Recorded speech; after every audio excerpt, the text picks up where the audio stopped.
right, we had some breaking news in the past couple of days. New York City Mayor Bill de Blasio is endorsing Bernie Sanders for president 2020, talking about his commitment to working families in particular, saying lifting the minimum wage, Medicare for all would be good for working people. Also, they're taking some shots at Bloomberg. Yeah, he said, I have spent literally years undoing what Michael Bloomberg did, talking about stop and frisk and all of that.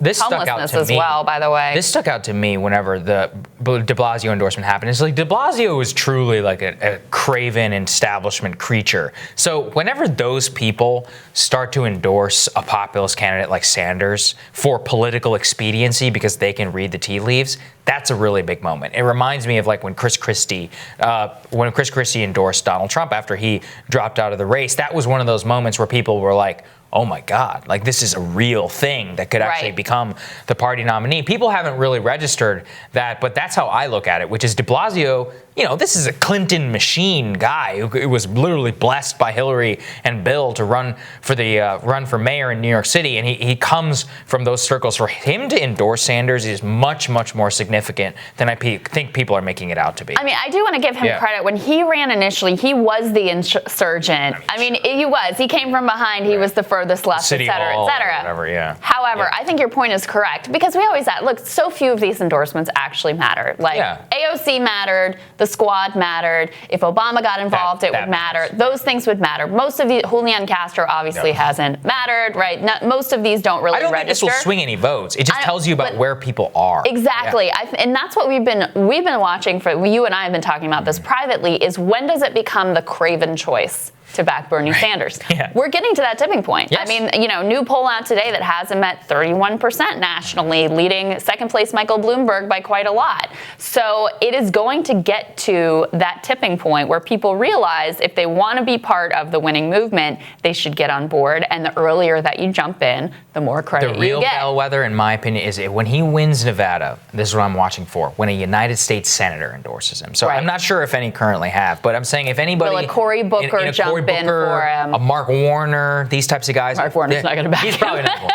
But if these type of people start to endorse Sanders, that is a watershed moment. That is when, I remember like when Jeff Sessions endorsed Trump, that was one of those things where he was like, that's it, it's real. And whenever that starts to become the politically expedient choice, power has shifted dramatically in the Democratic Party. And what I've been arguing consistently is that the reason that Bernie Sanders isn't frankly running away with this thing at this point is because it's not because people don't like him. People like him. They like him. Yeah, he's the highest favorability rating. Highest favorite. They like his positions on the issue. I mean, Medicare for all, there was just a new poll that came out of Nevada, 70% support for Medicare for all. Same in Iowa, same in New Hampshire, et cetera. The reason is they don't feel they have permission to vote for him. They can't imagine that they're allowed to actually back the candidate who they like and whose issue positions they support. So when you start to see establishment type figures saying, you know what, this is okay, this is acceptable, then you start to give people permission to join the bandwagon. This is the real, on the swing, not the swing, but I would say the people on the fence within the party. It was the same thing I would see with the Trump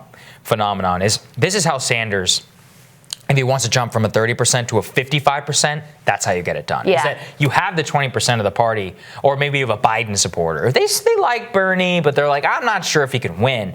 When you start to see that stack up and you see, green check marks next to your name on election contests, that's when things change dramatically. And that's how you start adding people onto your coalition. That's what I'm really watching for, is to see these numbers start to crouch up after Nevada in particular and see how that all works. We're already starting to see that. I thought this was really interesting. There was a poll that came out. It was, I think, Economist YouGov, where they did head-to-head. If it was just Sanders versus Warren, who would win? Just Sanders versus Biden. He won all Sanders of them. versus Bloomberg. He won every single one of those head-to-head matchups. That was not the case prior to Iowa, New Hampshire, now rolling into Nevada. Prior to Iowa, Biden probably would have won. Yeah. That's exactly right. So he has already, this idea that he has a ceiling, that has already collapsed.